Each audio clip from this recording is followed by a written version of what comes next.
when you start to feel alone, instead of letting go, just remember that whoops, there goes another rubber tree. Whoops, there goes another rubber tree. Whoops, there goes another rubber tree plant. Oh yes, the Matt Kwazaborski Show, calling you live and direct from beautiful Washington, D.C. on a Saturday afternoon. Kind of a late podcast this week, kind of pushing it to the edge, as I usually try to get something in before the weekend, but I was unable to do so because I was out in Denver on an off-site team meeting for basically all day Tuesday, Wednesday, and traveling back on Thursday. Yesterday I was a little bit under the weather, a little bit tired from the trip, so didn't pull it together, but I'm doing it so today. So this is the Matt Kwazaborski Show, and before we get started, I'd like to thank Al Gore for inventing the internet. I'd like to thank my loyal listeners out there that are downloading it, listening to it. I really appreciate all your support. Need to get, like to try to do a little bit more. But my whole point of this season, this fall stretch, is at least to get one podcast in per week. John will not be joining us today. In fact, I apologize. I didn't even reach out to him. I know he had some family things going on today, so I just thought I'd do a little solo show without him. And here we are today. It is Red October. It is right before game number 4 of the NLCS, where the Philadelphia Phillies will take on the San Diego Padres, up in Philadelphia, just a mere 200 miles to the north.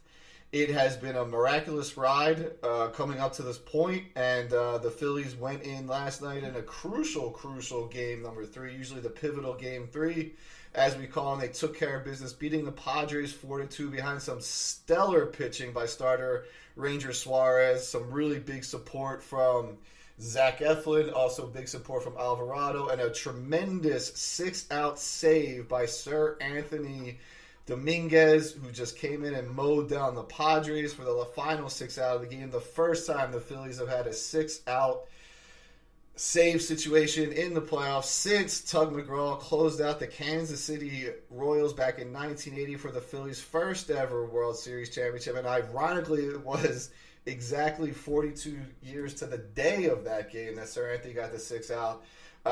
Great to see Kyle Schwarber hit a home run, the second one of the series, and had a nice little single later in the game. It was great to see Bohm and Castellanos and Segura have some really key hits. And the game outside of Sir Anthony Dominguez belonged to Gene Segura, who wound up with a crucial two RBI single with 2 outs that got the tie score from 1-1 to 3-1, and he was promptly picked off to end the inning. And at the top of that inning, he also had an error in a routine double play that led to the Padres' first one. So a really strange inning for Gene Segura, but we came out on top, and what a wonderful story that was for him yesterday. We all know that he has never played in the playoffs up until this year, over a 9-year career. So great to see him. And going into the game last night, we'll talk on the first 2 games, but going into the game last night, they were facing Joe Musgrove, who's had a wonderful year for the Padres, was the clinching pitcher for the Padres, both against the Mets and against the Dodgers. He was the starter, so he knows out and goes and mows them down. And the Phillies' approach to him at the plate last night was be patient and to see what you get from him, especially early on. And the Phillies tried to do that. In the first inning, they had a chance to really put a lot of pressure on the Padres. They didn't do it, but the key thing for that was that they were going to be patient, and they were able to get on base. For example, Schwarber gets a full count in the top of the first, and then hits a 3-2 cutter right over the plate for a home run for 1-0. He then Musgrove then walks Hoskins and Real Muto in back-to-back full counts, which means the pitch count is getting up there.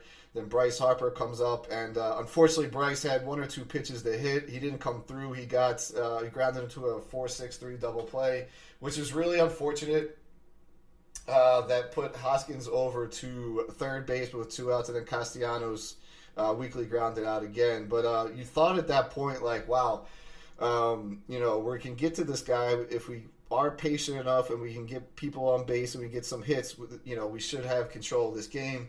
Ranger Suarez's first inning, he mowed them. He struck out the side, I believe, or struck out the first 2, and then got Machado, who went 0 for 4 in the game last night, to go down. So it looked like Ranger was going to be pitching a whole lot better a lot more efficient at least, and it looked like we were going to get Musgrove's pitch count going up there, and that's exactly what started to happen to Musgrove as the game went on. Like I said, the Padres got it to within 1-1 thanks to a drop double play ball by Gene Segura. And then they were able to follow up with back-to-back doubles by Bohm and Castellanos there to really kind of put the score 4-2. And of course, that's the way that they went. The Phillies did commit 2 errors. Like I said, the one from Segura hurt them, and he's a guy that doesn't make it. And then Rhys Hoskins came up with an awful error trying to catch a ground ball in such the wrong way. And his fundamentals after 6 years of first base are just, they're still not there. And it's you love Rhys. He does come through in the clutch. But that could have cost the Phillies big time last night. However, it didn't. But my thing is, if you're going to hit the ball, if you are not going to hit the ball, you have to catch the ball. And Rhys Hoskins was 0 for 3 with 3 strikeouts last night. His average is down to 135. One of the lower ones on the team, although no one's really hitting much besides Harper on a consistent basis. And if you're not going to catch the ball, then you have to hit the ball. If you're not going to hit the ball, you have to catch the ball. And that was just not what Rhys did last night. I think he does deserve some criticism because it could have been another crucial error. Because once we got past Musgrove, who went 5 2/3 of an inning last night, 4 runs. The bullpen came in, Hill and Johnson, and basically gave up nothing to the Phillies. Gave up 1 hit. They had 1 base runner to the Phillies after that. So you got to watch the errors, not to be able to let the runners or the Padres take advantage of that and put runners on base. I was somewhat encouraged by Eflin.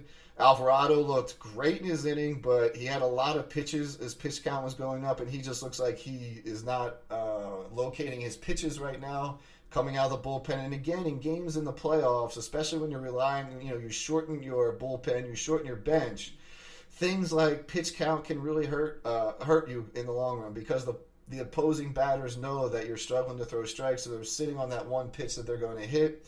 Unfortunately, it didn't hurt Alvarado. He did come in the top of the 8th inning, gave up a single to Soto there. That was actually a nice piece of hitting by Soto, but it didn't come back to hurt the Phillies at that point. Then Dominguez came in and just shut them down. And really, Dominguez, to me, he's been the MVP of the playoffs. Like him and Harper, obviously, are right there because Harper's hitting at a tremendous 400 clip. Last night was the first time he did not have an extra base hit in the postseason, and which is kind of crazy to think about. But he has been on it. The rest of the team is kind of struggling a little bit with the averages, but every team struggles in the playoffs with their hitting. I mean, if you look at the Astros, I think they're hitting 169 as a team, yet they're up 2-0 on the Yankees, but their ERA as a team is like 0.69. So it really is a matter of the pitching at this point. The pitchers bear down. They pitch with a little bit more of a sense of urgency. And you can see that a little bit with Alvarado. He's still hitting the 100, 101 miles mark, but he's not locating as well. But then again, the Padres starters went out. We got into Musgrove. We got to Yu Darvish, 2 of their best pitchers. And in Game 2, we lost 8-5. And I think it just showed the Phillies that the Padres weren't going to lay down. Even though Game 1, the Phillies held the Padres to only 1 hit, but the Phillies only had, they had the 2 homers, and that was it. And that's what you want to do on the road. You split like that. So it's really exciting going into Game 5 tonight. I think it's going to be a higher scoring affair. The Padres want to have more of a sense of urgency than the Phillies do. They do not want to go down 3-1. I'm not saying they're going to play harder. I'm not saying they're going to score more runs, but they do have a larger sense of urgency. One, because this is a bullpen game for the Phillies. They're going to start Bailey Falter, a lanky left-hander with one of the best windups I've ever seen, and entertaining-wise, who pitched really, really well for the Phillies down the stretch, especially in the month of September when other guys weren't stepping up. But it's a bullpen game. It's going to be. They're going to have to rely on him. I think you're going to see more of a Brad Hand, more of a David Robertson. I think you might even see Zach Eflin out there again. I don't think Dominguez will be able to make it out there. You never know. It could be a little bit more a Connor Brogdon type situation. But and of course Syndergaard, who started the last supposed bullpen game against Atlanta. which was all came down. And the reason why it's also a must-win for the Padres is that Zach Wheeler is lining up, I think, to start Game 5. I know they don't announce those things. I'll look real quick on the MLB website for that. But if because it would be Sunday, would be his regular day of rest after Friday night, or after 5 days. Sorry, I'm a little pumped up for this game, obviously. You don't want to face Zach Wheeler at home if you're the Padres. You definitely do not want to face that. In fact, Wheeler and Darvish will pitch tomorrow in Game 5, which will be necessary.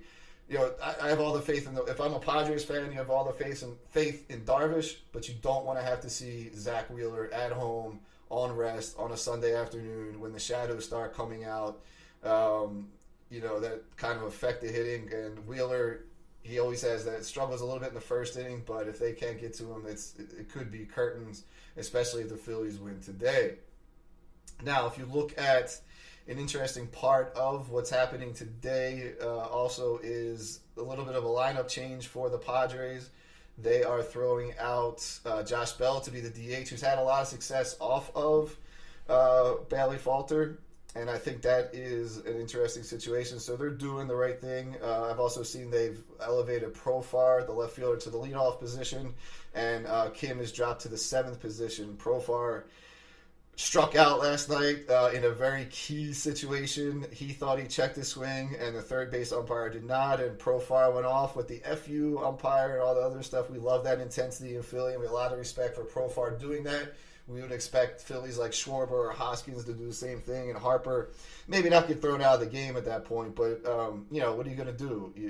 It was a very, very close call if you're Justin Profar. It was a close call if you're a Phillies fan and sitting there watching, and I'm like, I don't know. But he did cross the plate. Because every time you watch a potential check swing on replay, whether it's a strike or not, to me it always looks like a strike. And I'm not just saying that because what happened last night. It just always looks like a strike to me when you see the replay. Like, he crossed the plate. I could say maybe 9 times out of 10 I can think that they always cross the plate. It's the Matt Kwazaborski Show, talking about the exciting Philadelphia Phillies. And let's look at the Phillies lineup. They make a switch. And I noticed this switch, and it's not what I thought it was going to be. I thought maybe Castellanos, if they made any switch at all, they would have knocked Nick Castellanos down, who's really struggling with men on base this year, in the playoffs, and really all year. But they dropped... Well, they didn't drop Bryson Stott. I thought they did. Anyway, I didn't think they'd make a change. I'm pretty sure I thought I saw that today. That must have been a misprint. Anyway, I thought I saw for this game that they have Brandon Marsh elevated to the 7th spot and to take Stott and drop Stott down. I'm going to research that because I believe I saw that for today. Anyway, let's look at that real quick.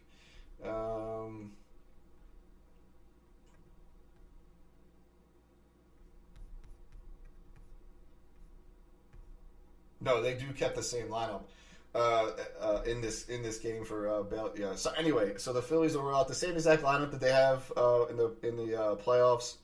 I think I was reading the Atlanta Braves when they played the Braves lineup, so I apologize for that, all listeners. So anyway, they go out with pretty much the same exact lineup as they did yesterday. Schwarber leading off, Hoskins, Realmuto, Harper, Castellanos, Bohm, Stott, Segura, and Marsh. And I really think that while Bryson Stott average in the postseason is at 182, which is not the lowest on the team of the regulars. That would be Rhys Hoskins at 135. But Stott has 2 RBIs. He called up some key hits in key situations.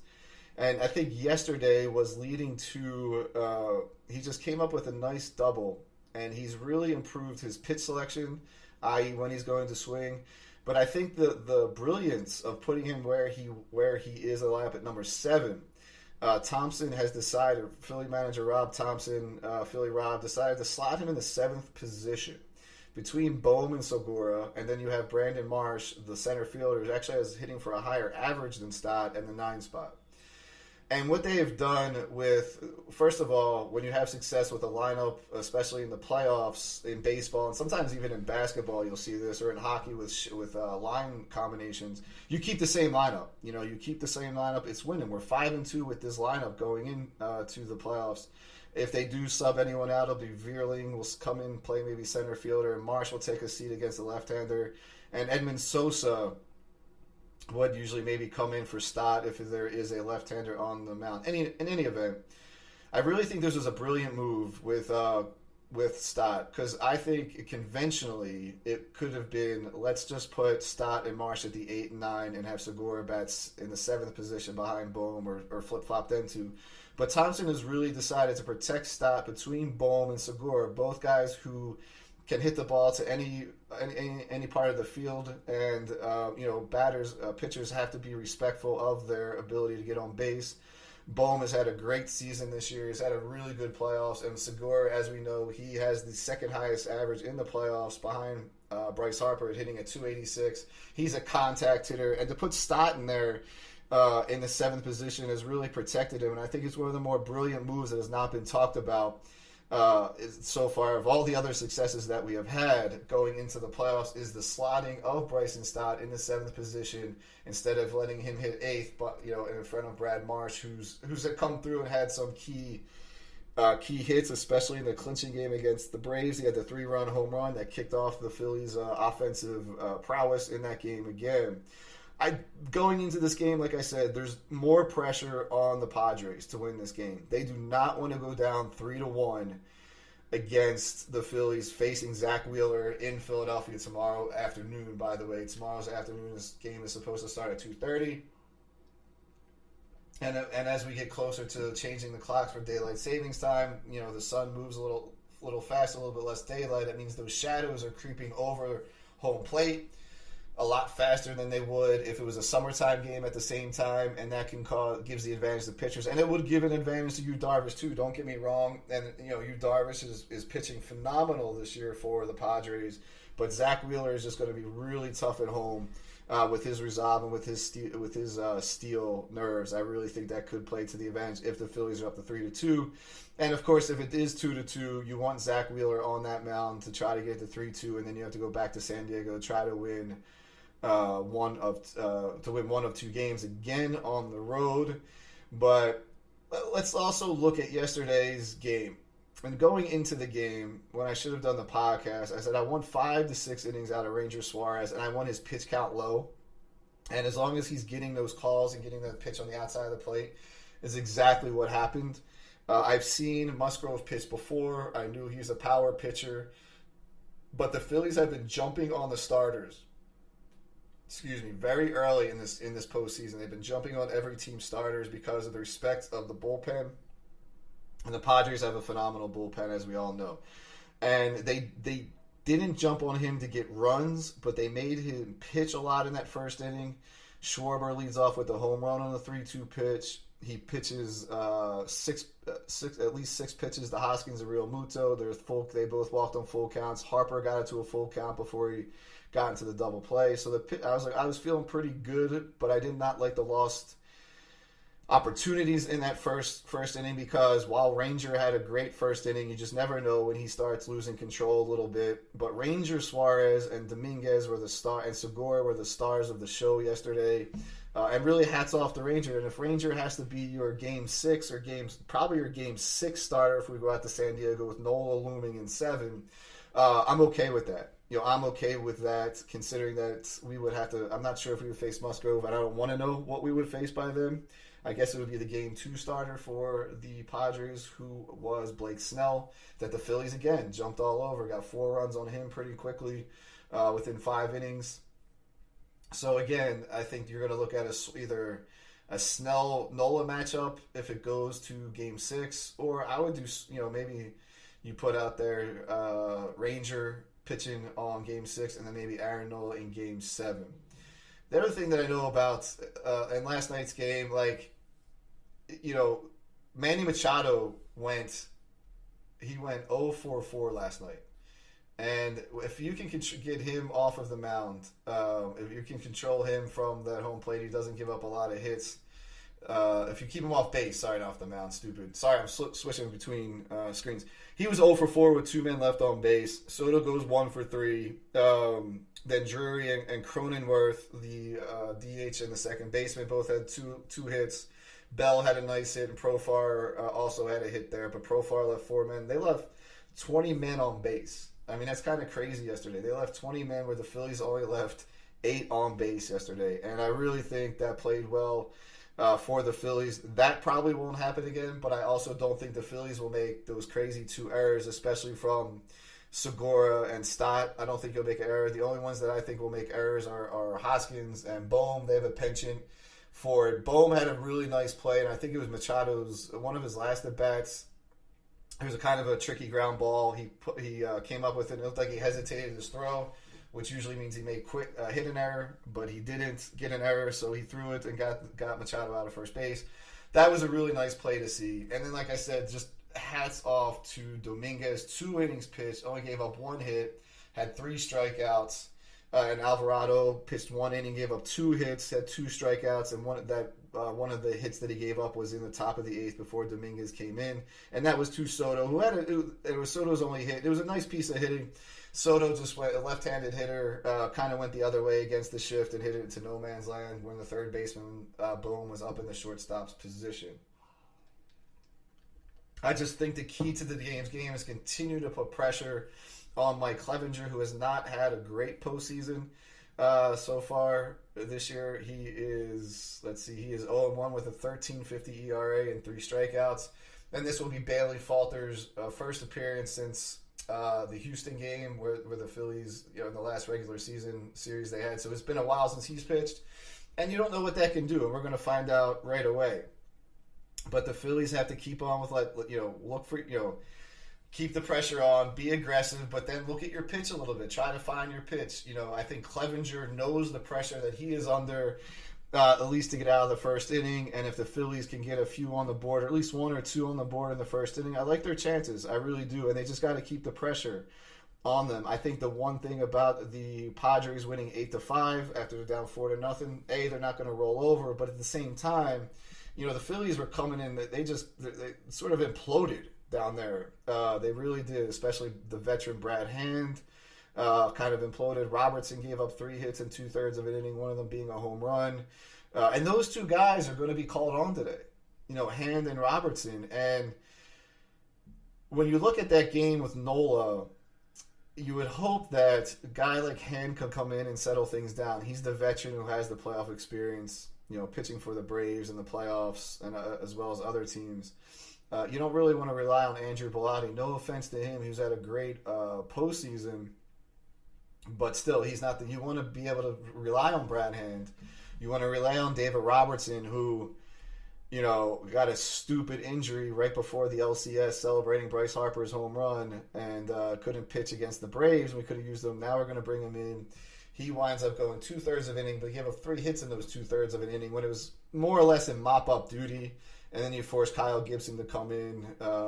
Great guy, not a guy we want to rely on in the postseason as pitcher. But, Robertson, Hand, they have to be the steady hands today. I hate to say it. I hate to use the pun. But that's really what the Phillies need, because at Falter, you hope to get 3 innings out of Falter. You probably will get 2. And then you'll have the choice of maybe bringing Syndergaard, Hand, Brogdon, maybe Bellotti comes in, or Robertson, and I think I would go to, you have to play a little bit of the matchups with Syndergaard and what the Padres' record is against him this year. And over the years, you have to really look at that, and then maybe it is more of an Andrew Bellotti coming in, because the other part is, if the Phillies are winning and it's a safe situation, I'm going... again, I think, it's Robertson or Alvarado will be the guy. But you want to see David Robertson. You want to be able to bring in a guy who's had tremendous success in the playoffs, mainly as a setup man, and that's okay. But he's able to close out games. He's able to be that closer. He's able to get the job done, and I just want to be able to rely on him in the 9th inning. So I think if it's a safe situation, I think Robertson comes in. And I think if he starts to falter, no offense to Bailey, you'll see Alvarado. I'd be surprised if you see Alvarado before Robertson, just to give Alvarado some time off.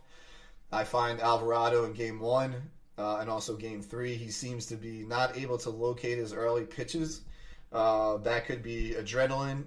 He's an intense, great guy to watch on the mound. Or it could be that he's just a little tired and he's just not able to locate that 100-mile-an-hour fastball like he wanted to. And I think that's why one of the reasons why they took him out for Dominguez. We also don't want to. Alvarado can't pitch you a 6-out save either. Robertson, I think, is able to do that, or the Robertson hand. So it'll be interesting to see. I'm kind of want to see how they use Eflin today too. And this is another perfect opportunity that if Falter's getting banged around early on, and it's clear he's not going to get out of the first or second inning, would Thompson feel comfortable going back to Eflin, the starter who got hurt down the stretch and is now in the bullpen? He could also, by the way, be the closer today.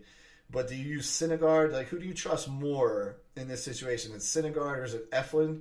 And I think if it up to me and Eflin says, hey, I can take the ball and go, I'm going with Eflin, over Syndergaard at that point, because I think Eflin, yesterday, his pitches, he was just a bit off. His pitches were just a bit off. And I know he's not used to being used 2 days in a row, but he didn't pitch that long yesterday. And if he can come in, and he's another guy that can kind of freeze the Padres if his pitches are on.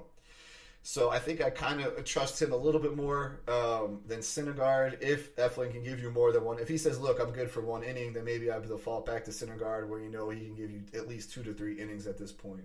It's going to be a fun game. It's going to be a very entertaining game tonight. And man, that the Phillies are in the NLCS. I didn't have a chance to do the podcast before I left for Denver. And the excitement and sort of, every little inning and every little situation is just magnified. And that's why you got to love playoff baseball.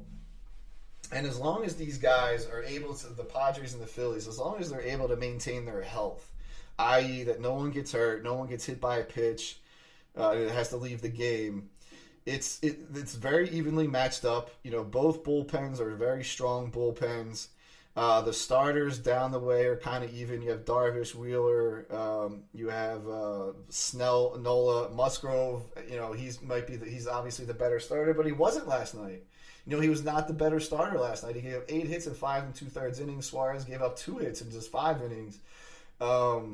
And I think right now the Phillies, they have the momentum and they have the advantage, and it's going to be, if you're a Padres fan, like I said, you don't want to face Zach Wheeler in a potential elimination game in Philadelphia, especially in Philadelphia, where that crowd is amazing. It is tremendous. The home field crowd, my hometown team. And, leading into this year when people are like, oh, they're going to make the playoffs and, oh, they're going to fail, I'm like, just get them in there. And that crowd is going. I don't think you remember Red October from 2008 to 2011. Like, there's nothing like that place going forward. And one good John, guy on the podcast, I think the Phillies were playing the Reds at home, or the Blue Jays. I think it was the Reds or the Pirates. He's like, man, no one's showing up to the games, and they're supposed to be a playoff team. I'm like, it's the Reds, man. People aren't going to turn out for the Reds, and that's not a fault to the Reds or not supporting the Phillies.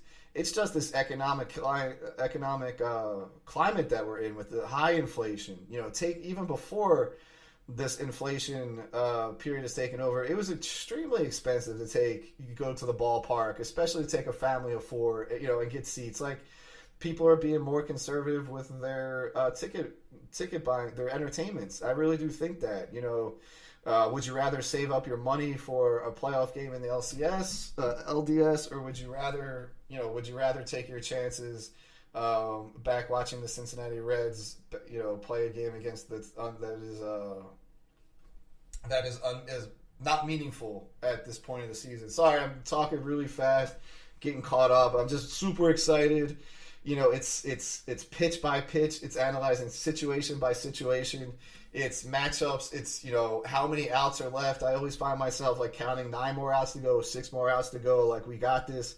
Let's just hang in there. But then sometimes that 9th inning, when you got 9 outs to go, and it's like, oh my God, it's going to take forever. It's going to be nail biting. And I always said, when games get to the 7th inning, even the regular season, like, games just go to die. Could speed through the first 6 innings, and the 7th, 8th, and 9th could take forever. Moving forward, almost the same amount of time it was to get through the 6th inning. That place is going to be jumping tonight. The weather is perfect fall weather for both teams, with the Phillies having the more experience playing in that weather than they do out in San Diego, because the Padres just aren't used to it. And I'm talking about the spinning of the pitches is a little bit tighter. The sting of the bat is a little bit harder, just because it could cause broken bats. You're not maybe getting a full, the full contact that the hitters are used to getting, and when it's August or September out in San Diego. And it's really, every little thing is magnified. And if they get through tonight, I would be super confident that they would clinch it out tomorrow. With Zach Wheeler, but I would not be surprised if they wind up going back to San Diego for Game 6 at all. Because I think Darvish, he spins the ball a tremendous amount. He's got a lot of movement, and that's going to cause a lot of frustration for the Phillies hitters as well. So I think, the Phillies want to take care of business tonight as it is. And once again, just looking at the lineup, the Padres made a few changes to their lineup. They enter in Josh Bell at the DH, batting fourth. And they also flip-flopped Justin Profar, the left fielder, put him up to number 1 and dropped the shortstop, Seong-Ha Kim, down to number 7. They want to shake it up a little bit. The Padres have not really hit that well in Games 1 and Games 3. They really haven't. The Phillies starters have shut them down pretty well. Like they said, they had 7... That left on base at 20, that might be a cumulative average. There's no way they left 20 guys on base with only 7 hits yesterday. But that can't be right. Yeah, that stat can't be right. But I'm on the MLB website because the Phillies left 7 on base with 9 hits, left 8 on base with 9 hits. That makes more sense to me than 20 because the Phillies, the walk, no one walked. Not one. The Phillies pitcher did not issue a walk yesterday, so there's no way that number is way off. That might be Anyway, long story short, the Padres just aren't hitting yet. In Games 1 and Games 3, and the Phillies, while they haven't hit, they're getting more chances. 9 hits yesterday, leaving 8 guys on base. And they grounded into a couple back-breaking double plays, as did the Padres a little bit. So the Phillies, when you say it was an even matchup yesterday, you can kind of say it was, but then I just really didn't think so. I really thought that the errors that the Phillies had, both by Hoskins and Segura, led to the 2 runs. And that's kind of tough to see. They could have been up 4-0 or 3-0 instead of 3-2 at one point. But those things happen. You got to catch the ball. And like I said, Segura, if you're not going to catch the ball, you got to hit the ball. He had 2 RBIs in a key situation. And if you're not going to hit the ball, you got to catch the ball. And unfortunately, Rhys Hoskins is not hitting the ball. Yesterday, he had 3 strikeouts. He did walk once, but he's hitting a measly 135. Schwarber's hitting 167, but he looks like he's rounding into form. Real Muto's only hitting 200. He kind of needs to get uncorked a little bit. Harper, we all know he's hitting 400, the highest average by far. Castellanos, surprisingly, is at 206. Bohm, 233. Stott, 182, which is also surprising, but he has a higher OPS than Castellanos. Segura, 286, respectable. Marsh, 211. Marsh isn't known for his hitting prowess, but just... and then Sosa's hitting 500, the backup infielder comes in. Vreling's hitting 200. So you really want to see number 2 and number 3, kind of put some key hits together. That being Hoskins and Real Muto. If you're the Padres, you want to see Soto, Machado have a big game. Again, Machado was 0 for 4 with 1 strikeout, left 2 on base. Soto was 1 for 3 with 1 strikeout. But they did get some good production from Drury and Cronenworth. Drury, the DH, 2 for 4. Cronenworth, 2 for 4, the second baseman, who had 1 of the RBIs. So it's the Matt Kwasaborski show, previewing it. Yeah, I'm confident going into tonight for the Phillies. I think this game could be like 8-6, 9-7. It could also be 5. I don't think it'll be 5-3. It's gonna be 8-6, 9-7. Maybe 10-8 kind of game for them. I think what you're going to see is that Robertson's going to come in and close out the game. Win a little bit more not respect, but get a little bit more confidence, both from himself and both from the fans wise. Tonight, I think that the Phillies are going to come through with some key situations, and the Padres are going to put runs on the board, but I don't think they will win and they will prevail in this game. I think they will be down 3-1 with Wheeler on the mound tomorrow. I think you're going to see a falter situation. Hopefully he's going to get you 2 innings. I can see Syndergaard for 2 innings. So now you're through 4 innings, and I'd really like to see if Eflin can come out. Or you could go to Bilotti and Brogdon. Brogdon had a nice game, kind of shut the Padres down the other day. Bilotti's been pitching fairly well, but I'd really like to see if Eflin can get out there and give you an inning or two again and kind of stabilize it, because he does have the ability to do that. So the Padres made some lineup changes. Phillies are sticking with the winning formula. It's 5-2. And last night was just hats off again to Ranger, Juan, Segura, and also Sir Anthony Dominguez, with a little side note to Alvarado there. He did not give up a run, but he struggled a little bit, but he did keep them in checks. Matt Kwazaborski show. And talking going forward, we have to obviously jump to the other successful team in Philadelphia. That is the Union. Congratulations to the Union, who beat the Cincinnati Football Club on Thursday night to get to the Eastern Conference semifinals. They are in the same situation the Phillies are in the Final Four in the MLS. That's all I'm going to say about that, because I don't know much about MLS or follow it that much. I do root for the Union, obviously, and I will watch the game. Let's talk Sixers. I'm going to keep it very brief. They're 0-2. And when I talked to John about this last week, I still have PTSD that goes back 2 seasons to when the Sixers were the number 1 seed. They took on the Atlanta Hawks, the number 5 seed. In a 7-game series, they lost in Game 7. They lost 4 games at home. We all know that Ben Simmons passed up his last to take a shot with the 76ers. That kind of has passed, but I'm just, Joel Embiid has plantar fasciitis, we just found out. That's a foot injury. We all know that that's sort of like spraining your big toe and almost like dislocating the cartilage. It's a very painful injury. You can't really run on it, put pressure on it, and it's a foot injury. Joel Embiid, big guys, had foot injuries in the past. Played a lot of basketball since that. We all know that a foot injury derailed the careers of both Yao Ming, more importantly, than Hakeem Olajuwon, but Hakeem had a much longer career, but those big guys, they suffer for that. And that is going to affect his play and his conditioning. I have no confidence that James Harden is not going to miss a significant amount of time or start to look like the shell of himself that he was if he winds up getting out of shape. And I don't have faith in Doc Rivers in big games. I just don't. Look, John says he's a great coach. He is. He's won a championship. And my guy, Andy Reid, I'll go to war with him any day of the week for Andy Reid. But Doc Rivers reminds me of the Andy Reid of the NBA. Great man, great coach. Players love playing for him. Players love playing for Andy. And Doc Rivers chimes in on the stuff off the court, the social issues of the United States in a very eloquent way. And I know his players look up to him for that as a fatherly figure and as a coach like that should be, who has a son and a son in the NBA. But their flexibility and their ability to adjust or rev up the team's sense of urgency in big games, especially in the playoffs, I've always questioned. The Eagles were 1-5 in championship games. And I was like, they're not playing with a sense of urgency. Now it is on the players. I get that. We all understand that. But the Eagles during that era had a chance to be, could have gotten to 3 more Super Bowls. The reason they should have lost to Carolina or Arizona. The Rams lost the first time they got there. I understood it.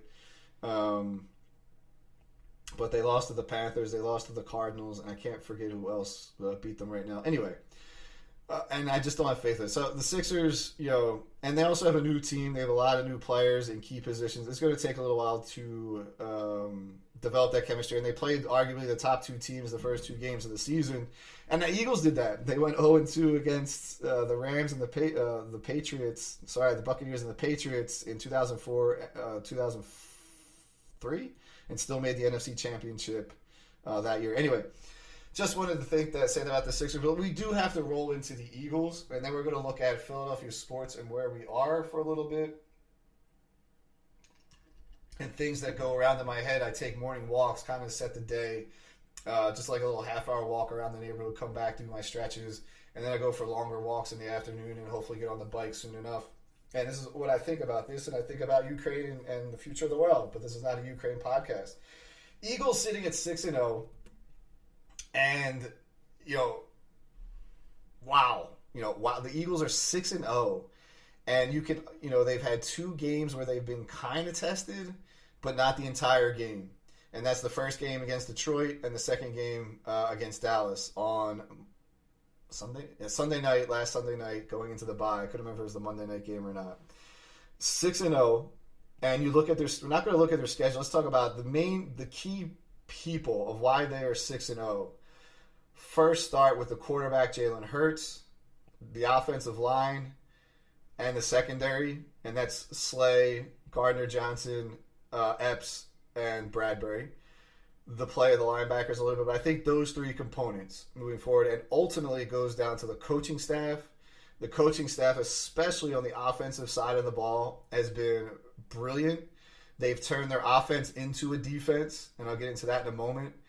The defensive coach has made the adjustments along the way, but the main part there is that the run defense is not as good as we need it to be. And we started seeing some of that again in Game 1 and in the last game in Game 6. But I want to start with the quarterback, Jalen Hurts. I'm not going to go into if he's the person, if he's the man or not. I don't at this point. What would tell you that he's not? He's won his last 8 games in the regular season. I believe that is the stretch. Maybe it's even 9 games in the regular season. He's playing at a level to where he seems to have turned some of his weaknesses into strengths, and he's turned his strengths even stronger.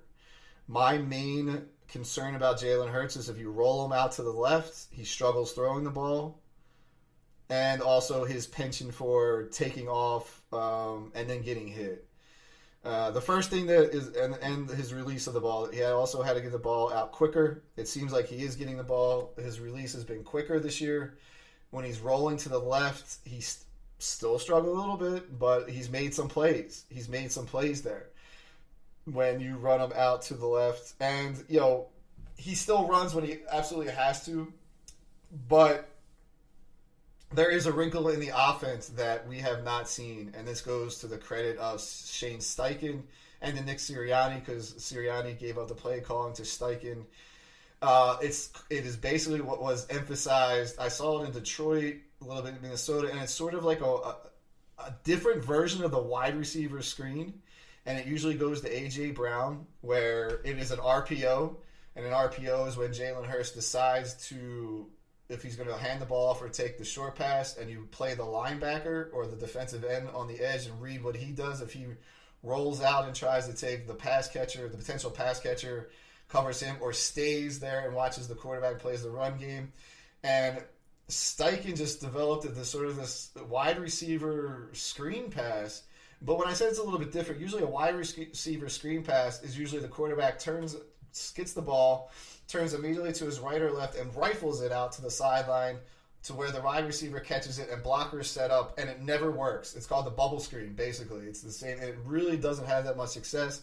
But for some reason, the Eagles have taken a smaller version of a running back screen passes where you allow the pass rush to come in and dump it over the head to the running back, and the offensive line's running down the field. This is a wide receiver one where it's like the guy who's coming in the slot kind of stops and pops out, and then you have to read the linebacker. And Hurts has done a brilliant job of that. And they took it to Micah Parsons last week, where Parsons was so frustrated. He didn't know what to do. They weren't even blocking Parsons, who's considered one of the best pass rushers already in the entire league. Not just in the NFC East, not just in the NFC, but in the entire league. He's up there in the league in sacks. And the Eagles were making him look stupid out there with their play calling. And that was Jalen Hurts. That's on Jalen. He's the one that has to perform it. He has to read it. And if Parsons goes out and covers receivers, Jalen's going to run it straight ahead, or Sanders or somebody. And making him look stupid. Dexter Lawrence, who had a lot to say before the game, saying, well, Jalen Hurts hasn't faced our defense. I don't say he was a non-factor, but he looked stupid on a couple plays that they had on the RPOs, and it was just funny watching them fall down. But overall, the success has been Hurts. He seems to be dialing up the right reads at the right time. The trade for A.J. Brown has accelerated this team. We talked about this last week, different trades in Eagles history that have accelerated the franchise to where Devonta Smith is really now the weapon we thought he was going to be as a wide receiver coming out of Alabama, number one draft pick, former Heisman Trophy winner, and not the first Alabama wide receiver drafted that year. That was Jalen Waddle. You see that the game's opening up for Dallas Goedert. Miles Sanders is staying healthy. He's staying healthy, and he's running the way he does, which he's a very patient runner and waits for his time. The offensive line banged up, but the guys coming in are just, it's like you haven't missed a beat. A little bit last week, when Lane Johnson went out with a concussion, Driscoll did struggle against Parsons. Well, you're going to do that against Micah Parsons when you're a backup swing guard, not just a backup right tackle, backup swing lineman. But the Eagles brought in Goddard to chip away at Parsons. Once in a while, they gave him help. And how many times under Andy Reid, when that would happen, you would hear he didn't give him help. He was not adjusting it, and they were able to adjust it.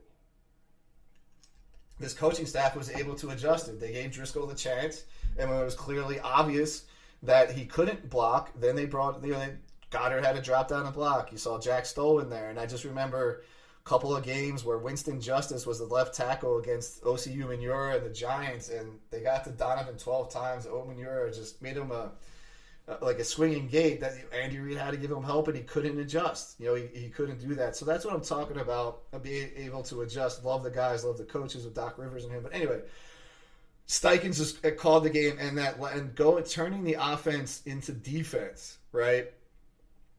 20-3 going into halftime. Coming out, Dallas played with more aggression and more sense of urgency, both offensively and defensively. In defense, they were shutting down the Eagles' offense a little bit, and then they were able to score 2 touchdowns, mainly on the strength of runs. Zeke Elliott had a solid game. If you're a fantasy owner, probably not as solid as you want, but they're running the ball. They're getting a lot of pressure on the Eagles by running the ball. Took it out of Cooper Rush's hands a little bit and just stayed patient with it. Then the Eagles get the ball back 20-17. They're up going into the fourth quarter, and they rattle off like a 13-play drive that was, to me, was the drive that will define this team. That 13-play drive with their offense is struggling, and it was not a drive to where they wanted to score fast, kind of zip, boom, hit it out, 30 yards here, 15-yard run, 10-yard run, 12 touchdown or field goal. That was not that type of drive. They wanted to use the clock, get their defense rested in case they had to go back into the game and stop the Cowboys from scoring a potential game-winning touchdown or a field goal, or its game-time field goal. And they're able to do that with, patient runs by Sanders up the middle. Gainwell had a nice little run there. And Jalen Hurts with a couple 3rd down and 1s, 4th and 1s, just get that yard. And then they hit A.J. Brown for a nice 13-yard game against in one of those little bubble options, bubble wide receiver passes. He takes it, what could have been just a 4 yard. They're just looking for 4 yards there, maybe the first down. He takes it 13 yards. Then you hit Devonta Smith. Again, the Cowboys were fooled by the RPO, and you saw Stephon Diggs, the supposed all-pro cornerback for the Cowboys, just rip his helmet off in frustration, just loving it, getting the penalty there. And that was just icing on the cake. You knew the Cowboys had nothing left at that point. Offensively, they knew they were not going to come back from a 9-point deficit. At that point, a buddy of mine, Jason, goes, well, I would just take the points here. I'm like, it didn't matter if it was 26-17 or 27-17. The Cowboys had to score twice to get back into the game or potentially win the game there. I mean, I guess I understand the Cowboys could only tie it and win it, but they needed 2 scores. They needed at least a touchdown and a field goal at that point, and that wasn't happening. And that is what the Eagles have done. There's rooms for improvement. They criticize the Eagles. They have not been scoring in the second half much. You're starting to see they did score in the second half against Jacksonville and Dallas, but probably not as much as the fans would like. Because when the score is 20-3 at halftime or 21-7, on paper that's a 40-6 game or 42-14 win. And against the Vikings, I'm talking about when they're up 21-7. Against Jacksonville, 2 is 21-14, I believe, going into halftime. It's just, they're turning their offense into defense. They go on these long drives where they're at least getting field goal chances out of it or a touchdown out of it like they did against Dallas. And what that does is just, you put your rest of defense back on the field and say, all right, go make plays. Go do what you have to do, what we have been doing outside in every game, I think, besides Game 1 and also Game 6. Jalen Hurts, give him a ton of credit in the Jacksonville game. He throws a pick six, and then the Jacksonville gets the ball, throws a pick six, and Jacksonville goes on a touchdown drive. They're down 14-0 early in the game, and everyone's like, "Oh, here it is. Here's that game that you don't count about. They're looking ahead to the Dallas Cowboys, whatever." Hurts just put him on his back, so we got this. And I would never felt threatened by Trevor Lawrence in a rainstorm, on the road in Jacksonville. And not that I don't think Trevor Lawrence will be good. He just doesn't have the experience yet. Their young players do not have the experience. They don't have the depth. And they're also were coming off a fantastic win against the Chargers in LA the week before, into the East Coast, into the remnants of the hurricane, where it was windy, it was rainy, and it was cold. And that's not Jacksonville's type of weather. So I never really worried about that. Going into the schedule, did I think the Eagles would be 6-0? I don't do a game-by-game prediction as much anymore, but no. I was not surprised they struggled against Detroit down the line. Detroit could have won that game, and I think if the game went like 5 quarters, Detroit probably would have, because they're wearing the Eagles defense out. But the Eagles held on. They had a pick six of their own, and their offense was clicking. Minnesota was the game where I thought, all right, especially the way Minnesota played against Green Bay. I don't care that Aaron Rodgers was out without his receivers. Devontae Adams, as we know, is gone, and Allen Lazard. It's still Aaron Rodgers, and they shut him down and frustrated. I'm like, man, that Minnesota defense looked really good, and the Eagles, much like they did to the Cowboys, were able to expose them in a way and jumped out to a lead. And then Kirk Cousins on the road and Monday night, I'm not worried about that. Also because they took Justin Jefferson's mind out of the game as well, thanks to the secondary play of Darius Slay. Good. And then Eagles played. We beat Jacksonville, we beat Dallas, and in the third game, we won fairly. Oh, Washington. Came down to Washington and just obliterated the Washington Commanders down here. The score was only 20-8 or 28-8. I think it was 20-8, and they didn't, or 24-8. And the Commanders scored a garbage touchdown. That's what they did. It was just a domination by that Eagles defense, and for good measure. So, they go into the bye at 6-0. But again, you look around the NFC. You look around the NFC, and the power dynamics are shifting. They're really shifting in this league. I mean, you look at Green Bay. They lost back-to-back games to the Giants and the Jets. I mean, they lost to the Giants in London, having a big lead, but the Jets went up there and whipped them in Lambeau. Great job by the Jets and Saleh.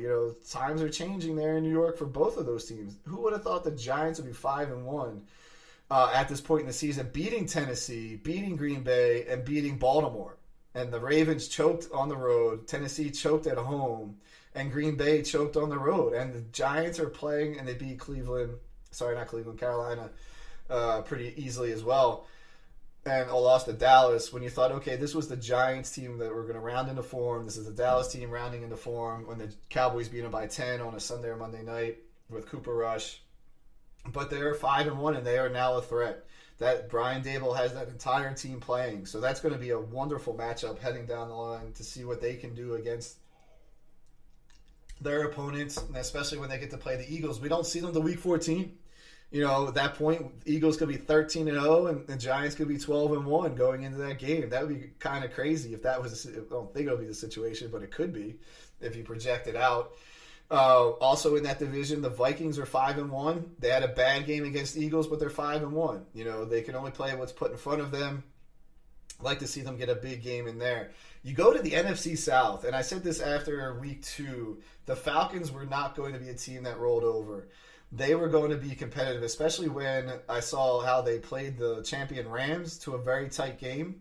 They beat up on the 49ers there, and they played a couple of good close games so far in the season. That game against the 49ers prompted the Falcons are 3-3, prompted the 49ers to go out and trade for Christian McCaffrey. They beat Seattle in Seattle, and I thought that was an excellent win for them, considering they played in LA the week before, and then they were in Seattle. They beat the Browns at home. That was kind of one of those games where they're back home but still traveling, and they barely lost to the Bucs, but then they beat up on the 49ers. Tomorrow's Falcons-Bengals game will be one of the best games to watch, with the Eagles and the Bills on their bye going into it. So that is the dynamic that's changing in the South. And you look at Tom Brady, you hate to see if this is the way he's going to go out in the last season of his career, if he's indeed done after this. The Buccaneers have no offensive line. Their injury is really affecting them. And, Tom Brady's, meeting the team in Pittsburgh for the game. He's not even practicing with them. And I think that's just something that's not good. I don't care that you're Tom Brady. That does affect the chemistry of the team. And they went in and lost to a bad Pittsburgh team, 20-18. It was in Pittsburgh, sure, but that's a bad Pittsburgh team right there. That's in a transition. And if this is the way Brady goes out, it's going to be hard to watch. I still think it's still Tom Brady. I think when Tampa Bay gets healthy, they get this offensive line kind of gelling a little bit. They're still going to be the team to beat. But I think the Falcons could be challenging the Rams for that wild card division, because you go over to the rest of the division. Carolina, we already know they made a coaching change. They're starting to, I'm saying necessarily tank, but sell off their assets. They traded Christian McCaffrey, their all-world running back, but injury-prone running back. They got 3 of San Francisco's draft picks next year in the 2nd, 3rd, and 4th. They get the 5th in 2024. But he also cost $12 million next year, and I think that was one of the reasons that they decided to get rid of McCaffrey. There's rumors they're going to trade off one of their defensive guys, Burns. The Eagles website, Bleeding Green Nation, said, would you sacrifice the late first-round draft pick to get him? Maybe not. I'm not ready to make that call just yet, because we do have the New Orleans Saints first pick, which is number 4 right now. The Saints look lost. Another team that's in transition. Sean Payton's gone. Drew Brees is gone. Jameis Winston's hurt. Andy Dalton, is Andy Dalton, who's had he's had a mediocre career and a long career, but a mediocre one at best. And Taysom Hill, they still really don't know what to do with them. Michael Thomas needs to get better. Alvin Kamara needs to get better, but they just got waxed by the Arizona Cardinals the other night. And that's another team that I don't have faith in. They lost a ton of talent. The Eagles beat them, because I totally missed that game, 20-17. But a game in which, they kept Kyler Murray pretty much in check defensively. Tough win on the road for the Eagles, but anyway, they won the game. But going forward with Arizona, they destroyed the Saints. I really thought the Saints were going to win that game, because I think there's too much turmoil between Kyler Murray, the coach, Cliff Kingsbury. He could be out of the league next year. Who knows? Or Kyler Murray may be traded next year, so who knows? I don't see that marriage lasting very long. They had some words on the sidelines that you don't often see. It was a primetime matchup. And maybe that's what's going to gel that team together. Maybe they got their frustrations out. But my overall theory is that the NFC has lost a ton of talent, just primetime talent. And they've lost a lot of, and players are getting older, and Brady and Rodgers, they're getting older. I'm not saying they're declining to play, but maybe the exodus of the talent from their teams is really taking effect to them. The Rams, they look like they're hungover on the Super Bowl. Matt Stafford was injured coming into the year. He's not having a great year at all. They're definitely beatable. There's friction between the top running back and the head coach there. That is someone I would consider trading for if I were the Eagles, not so much the defensive end, but for Cam Akers there. And heading into the schedule, second part, the Eagles go into Pittsburgh. Then they have Houston. I'm trying to see what their schedule's like after that. I know it's like Pittsburgh, Houston, which is kind of nuts. And then Washington comes here. Who knows who's going? It's not going to be Carson Wentz. His career is done, I think, already. And wow, these the Texans and Commanders games are both primetime games. And then they have the Colts. The Colts, they started off. They had a huge win against Jacksonville at home, and they've struggled against Jacksonville. And Frank Reich and Matt Ryan call 3rd down and long play where they're down in the game, and he throws just a one-on-one pass, Matt Ryan down the sideline to the wide receiver. It wasn't their star wide receiver, but the 2nd or 3rd string for a touchdown. They win the game, and wow, that's a huge defeat for the Colts, but I think it puts them back up into that division. I do believe they play the Titans this week. That's going to be a game to see and watch. That will pretty much be the future of that division. Jacksonville just isn't there yet. They are 2-4. While they're a plucky team, they are 2-4. And the Texans are also a strong team defensively, but just aren't there yet. You look at the AFC North, and if the Bengals can get it together, and they had a nice win against the Saints when they were down most of that game, and if they can beat the Falcons, I think the Bengals. I don't have faith in the Ravens, and it's a Lamar Jackson situation with his contract. I'm not a huge fan of Lamar Jackson. I'd love his talent, MVP of the league, but for some reason he just doesn't really have it. There's just something that he's missing, whether it's chemistry, the relationship with his teammates, or the relationship with the coaching staff. I don't know, but something is just missing there. And I attribute it to Bryce Harper when he was with the Nationals. Like, all the talent in the world, won the MVP, but for some reason, just something wasn't there with that team. A lot of people put that on Bryce, fairly or not. Who knows? But we'll see what that happens. And Lamar Jackson, he's in the last year of his contract, so we'll see what happens there. I think Harbaugh will leave after this year, no matter what the contract situation, unless they somehow win the Super Bowl with someone else at quarterback, or if Lamar goes, he may stay. But he's getting up into that Andy Reid. I've been there a little too long, a little there. Cincinnati's, they have a chance there. Pittsburgh is just too weak offensively at the quarterback position, and Najee Harris has not been able to run well. Cleveland, I love Brissett as a person. The Patriots kind of exposed them last week. They could challenge for the division where, I don't see Baltimore running away with it, but they have to win some key games. And Cleveland's not able to do that just yet. AFC East, the surprising Jets popping up there at 4-2. Who would have thought that at this point? Bills controlling, their Super Bowl destiny, which I think we all think they will be the representatives at 5-1. But Jets right there, 4-2. Patriots have played a couple of good games.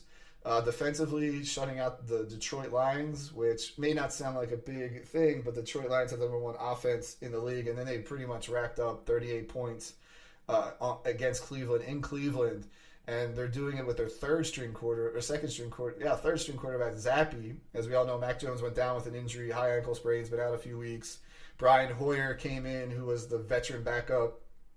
He went out with a concussion, and Zappy has come in and stabilized it. And who knows, Zappy to Brady? I don't know. Brady to Zappy in the Patriots genealogy of successful quarterbacks. Time will tell, obviously. And then you have the Miami Dolphins, who are a competitive team, but they need Tua back there. Bridgewater and Johnson, the 7th-round pick. Love Teddy Bridgewater, just doesn't have it anymore. He keeps getting hurt, injury prone. So we'll see about that.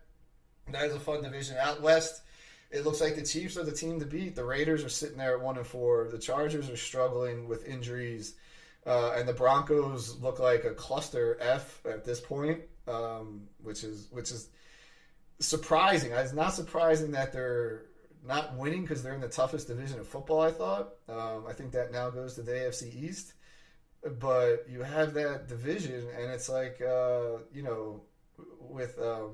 with they just can't score. I don't know what's up with Russell Wilson. If he's shot, the coaching, they had to bring in a time control coach after the second game. They have new ownership out there in Denver, and I was just in Denver, like I said, and it's not going. The season's not going according to plan for the Broncos fans. They thought they would be winning games easily and have a high-powered offense, as everyone did. But that clearly isn't the case at this point in time. They may still get it together. There's still plenty of time in the season left. There's still, 9 games to 11 games to go. There's 11 games to go. And I didn't touch on the AFC. I didn't touch on the 49ers.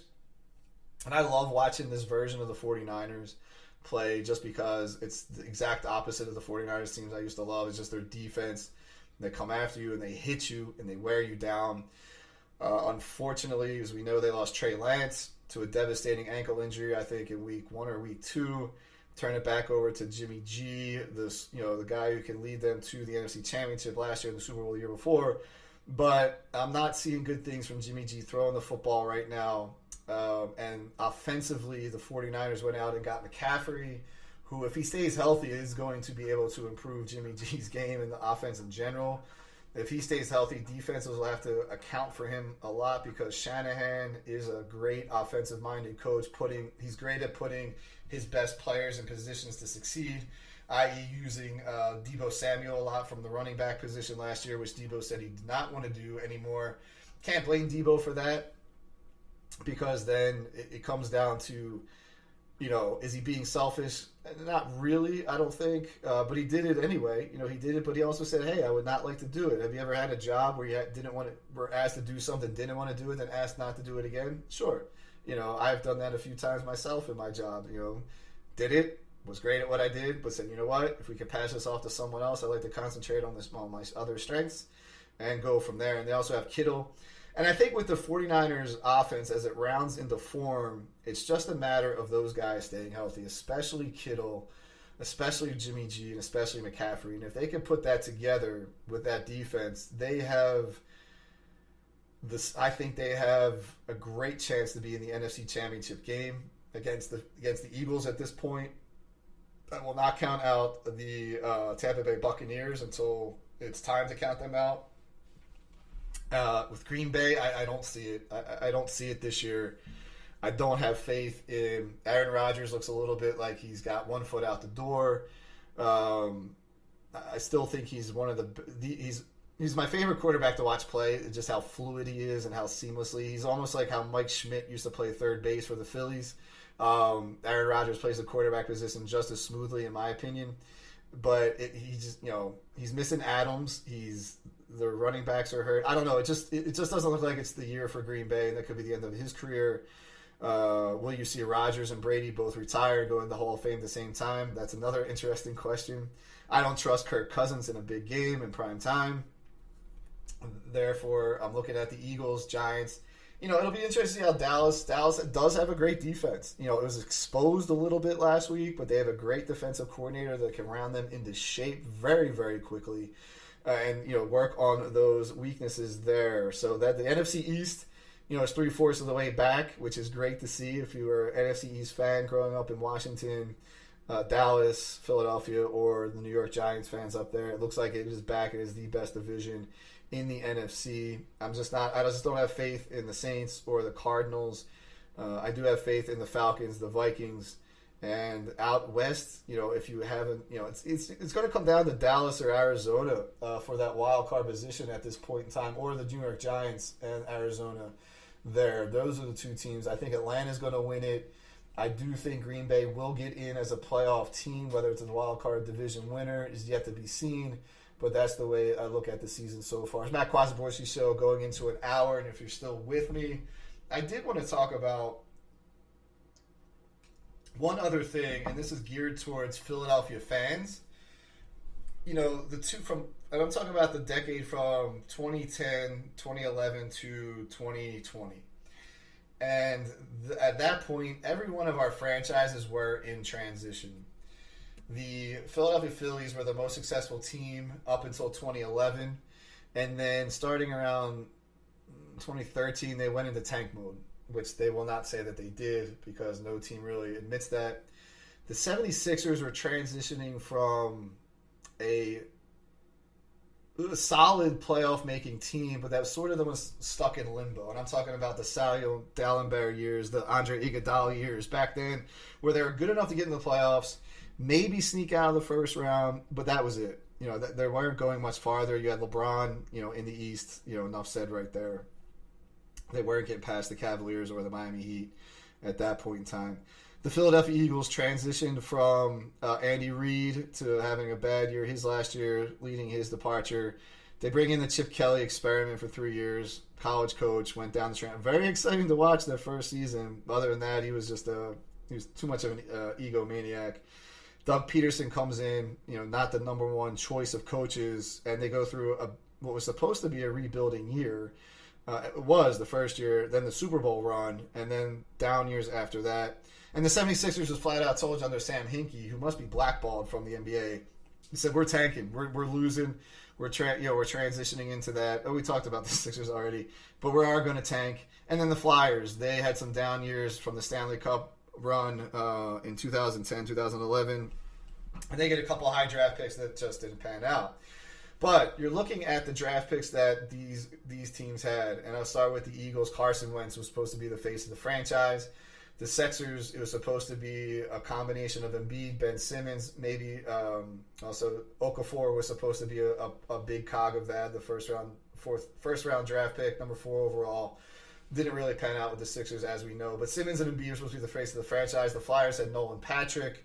They had Morgan Frost. They were supposed to be the face of the franchise. Nolan Patrick, number 2 overall position, taken in the draft when the Flyers were last in the lottery. And then you had the Phillies. They had a couple of high draft picks. Mickey Moniak, number 1 overall. Adam Hazley, Alec Boehm, and some other young core guys that just didn't pan out to be the face of the franchise. And 2019, we're looking at all of these teams, and it's like, this is not where we're supposed to be. We're supposed to enter in the glory years, kind of like it was in the late 70s, early 80s. Wentz was going to carry the Eagles, especially after the Super Bowl run in year 2, going into in his second year, even though he didn't finish. We all know the story there. Nolan Patrick was going to be the centerpiece for the Flyers with Claude Giroux and Sean Couturier and Carter Hart and Ivan Provorov, and that never panned out because Nolan Patrick suffered from concussions going forward. Ben Simmons, we know the debacle there. He just never materialized. He's doing the same thing for the Nets, it looks like. And then the other team that I'm forgetting about, Eagles, Sixers, Flyers, and the Phillies, we all talked about them. But now each of these teams, except for the Flyers, although they're starting off well, are having hugely successful years with different faces of the franchise. Nick Sirianni and Jalen Hurts replaced Doug Peterson and Carson Wentz. James Harden's coming in under Doc Rivers instead of Simmons, Embiid, and Brett Brown. Now we have the John Tortola year. We'll see what that is. And then the Phillies, led by veteran-laden team, Bryce Harper, JT Realmuto, and an interim manager named Rob Thompson. But much of the credit there goes to Dave Dombrowski, the president and general manager of the Phillies, for making all the right moves at the trade deadline without giving up major assets consecutively there. And it's just, in a way, it's just like, as a Philadelphia fan, it's like, we're here, we're doing fantastically, successfully, but this is not the way the plan was told to us. And you go to the pandemic, this was not the way the world was supposed to be in 2022 when you're sitting there in 2016, 2015, looking ahead, doing your 5-6 year projection. And the pandemic just upset everything and has really altered the way we do business in the world and altered the industries. And I think it's just fascinating because the same thing happened to Philadelphia sports. We're having the success we thought we'd have in 2022, but this was not the way we're supposed to get there. And I am not complaining. I just think it's fascinating. You look at the Doug Peterson, Carson Wentz. Doug Peterson was the fastest ever fired Super Bowl winning coach in NFL history. Not that Doug Peterson's bad, but I talked about this before. I just think the Eagles were ready to make a cultural change from the Andy Reid generation and the Andy Reid culture. I think they were just ready to make that change and move forward with a complete new generation. They saw something in Carson Wentz that we just didn't see until his last year here. And Carson's on his 3rd team, and I think he's done here in Washington. Quite honestly, the Commanders are looking at I think they're 2-4, barely beat a bad Bears team. Ron Rivera's on the hot seat down here. He didn't really seem to want Carson Wentz. Reports came out, and now that Carson's out for at least the next 4 weeks. But what if Tyler Heineke comes in and has success? If Tyler Heineke comes in the next 4 weeks and has no success, they're not going back to Wentz. They're going to go to Sam Howell, who they drafted in the 5th or 6th round, the quarterback from UNC. If he has success, Wentz ain't getting back on that field. So Wentz is effectively done here in Washington unless both Heineke and Howell get hurt and Wentz is healthy. They'll just have to throw him out there. But, and Wentz, I don't see them keeping him around next year for that reason. If you look at the Sixers, they were able to trade Simmons for Harden, but the window is really closed. John was on the podcast saying, it's 2 years and this team is done. When you look at the injury to Embiid already with a plantar fasciitis, a foot injury, not a similar foot injury that Yao Ming where they kept fracturing it, but still a foot injury, which limits your ability to get into playing shape. And I just don't have faith in the Sixers and Doc Rivers, and I don't have faith in James Harden that he will be able to stay healthy for the year or look like the shell of himself by the end of the year. Flyers, they are what they are. I hope Tortola's doing what he thought he would do, coming in here, lighting a fire. They get off to a quick start, have some success. I've seen this before. Alain Vigneault was the same type of coach, a much more classier guy than Tortola. Push them hard, push that team hard in practices that we really didn't get to know until towards the end of the Vigneault years. And Peter Laviolette, who the Flyers had some success under, he only lasted 3 years because of the way he pushed that team. You know, the Flyers are doing the same thing and just hoping for a different result.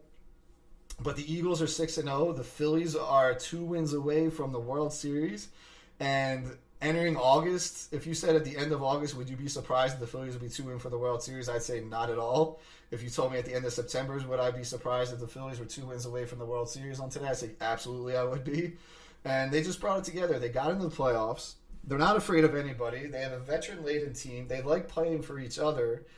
And no one intimidates them. When you realize they won the season series against the Cardinals, they played the Braves tough. I know they didn't win the season series. They won the season series against the Dodgers and the Padres.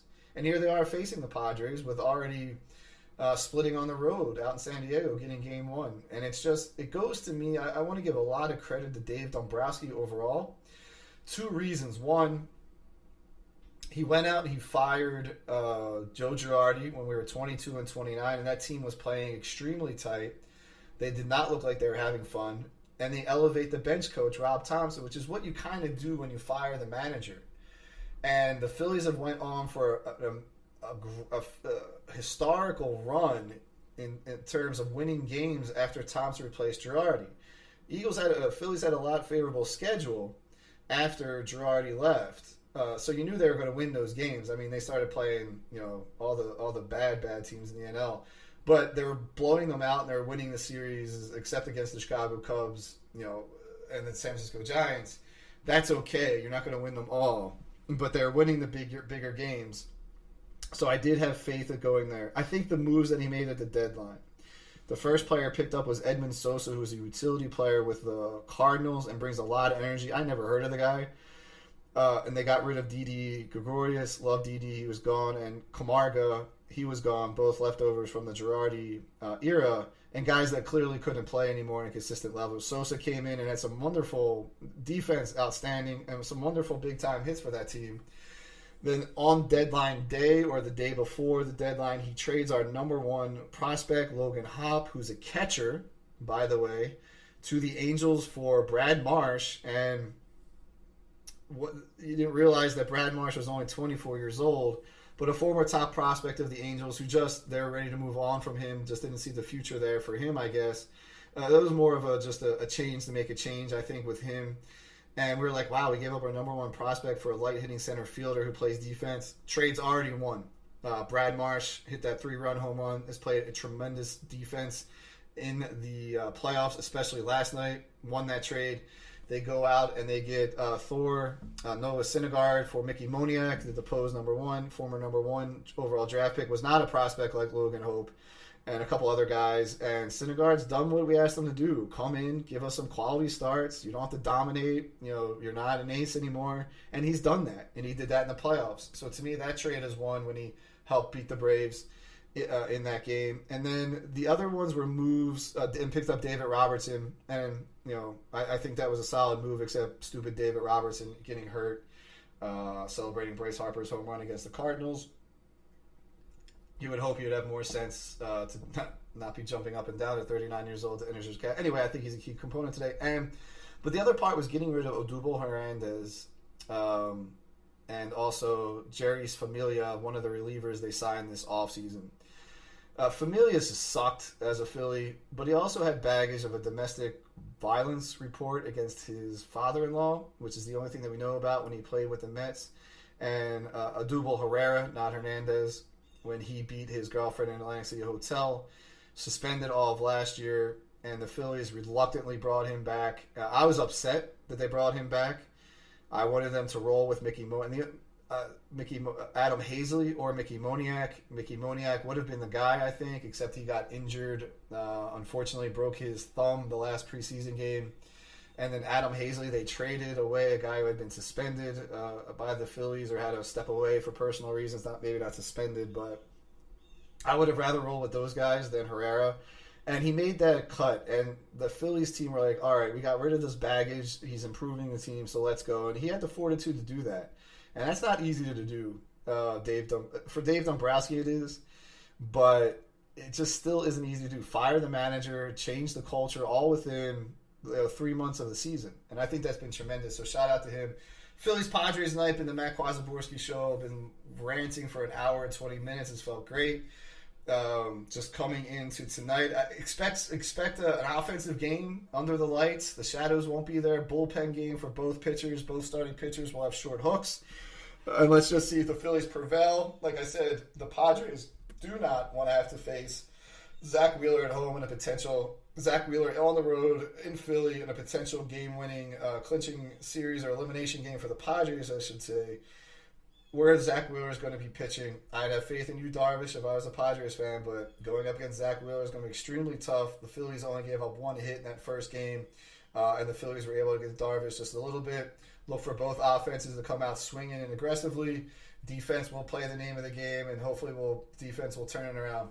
Thanks, everyone, for listening. Loyal listeners out there. It's been the Matt Kwazaborski Show. Remember, to inspire the inspiration. Do not wait for the inspiration to inspire you. And once again, here is Harry Callis.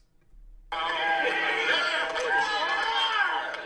there was a silly old man, thought he'd prove our rubber tree plant.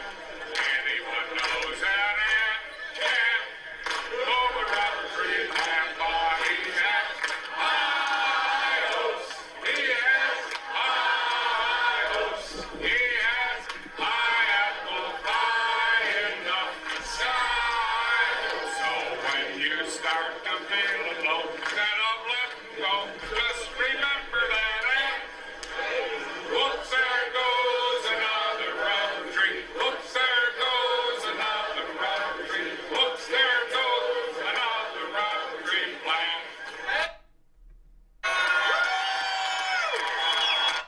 That's Phillies legend, Hall of Fame broadcaster Harry Callis singing his favorites High Hopes before every big Phillies game or after some big wins.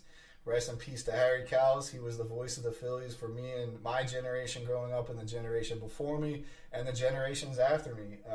And I've been playing this High Hopes song since the Phillies have got to the playoff stretch, and I'm really hoping that it carries them into, I hope to wake up on Monday morning knowing that the Phillies are in the World Series. It's been the Matt Kwazaborski Show once again. Thank you to all my loyal listeners. Hope to get John back on the podcast next week. Talking a little bit more NBA, NFL. He's not a baseball guy, but we can hopefully talk to him about being in the World Series. A little Bryce Harper talk. All right, everybody. Have a wonderful, wonderful weekend. Inspire the inspiration. Do not wait for the inspiration to inspire you. Have a great day, everybody.